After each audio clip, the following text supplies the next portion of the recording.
दफन करने के लिए जमीन खरीदनी पड़ रही है, आपको भी जमीन खरीदनी पड़ेगी। अगर मरना है तो शेर की तरह मरेंगे, उन गधों और गवारों की तरह नहीं जो हमें डराने की कोशिश कर रहे हैं। बहुत सारी मुश्किल सभाएं हैं, तो हर जगह लंबी लंबी बातें करने से बेहतर है कि हम अपने आप को जगाएं। एक्चुअली ये जागने का काम हो रहा है। हम लोग इतने सोए हुए हैं कि यहाँ पर भी मजमा जमा होने में तकलीफ हो रही है। 5-10 मिनट का मामला है। इस चीज को समझिए कि आपकी दरगाहें, आपकी मजारें, आपकी मस्जिदें, आपके कब्रिस्तान को कल आपको जाने से रोका जाएगा। यानी जिस तरह से जापान में हो रहा है कि एक आदमी को दफन करने के लिए जमीन खरीदनी पड़ रही है, आपको भी जमीन खरीदनी पड़ेगी। क्योंकि ये सरकार जब सरकारी चीजों को बेच रही है तो आपकी औकात क्या है? आपकी भी सारी जायदाद तो बेची जाएगी जो हमारी पुरखों ने मदरसों में, मस्जिदों में, कब्रिस्तानों में जमीन वक्फ की है, यानी दान किया है अल्लाह के वास्ते। लेकिन ये बेईमान और डिवाइड एंड रूल वाली जो सरकार है, ये एक्चुअली हम लोग को डरा धमका करके ये काम करना चाहती है। लेकिन हम लोग डरने वालों में से नहीं है, क्योंकि वो लोग ये सोच रहे कि हम रात मोरून करें नहीं, जिंदे रहो तो यार बाफर मजाल से सबको मरना है।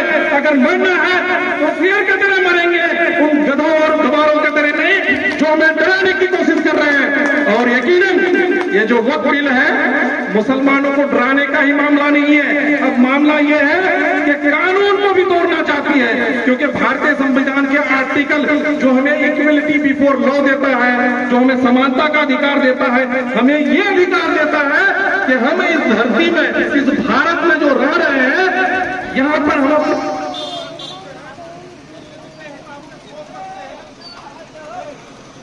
धर्म का प्रचार कर सकते हैं, नमाज पढ़ सकते हैं। इन चीजों को तोड़ने के लिए संविधान को जो तोड़ा जा रहा है, ये केवल मुसलमानों का मामला नहीं है, पूरे देश का मामला है। इसलिए जो हमारे दूसरे भाई हिंदू, मुस्लिम, सिख, ईसाई जो मिलकर रहना चाहते हैं, सब मिलकर रहे और इसको का विरोध करें। विरोध यकीनन जो संघीय सरकार है, जो देश के कानून को, बाबा साहब अम्बेडकर के कानून को खत्म करना चाहती है, उसके लिए तो हम सबको जागना है और ये समझना है। इच्छा सही माने कारो एक कट्ठा जमीन झमेला सो जमता हटो तेगरिया खंजर घोड़ो एक बिट्टा छोड़ना नहीं चाहते।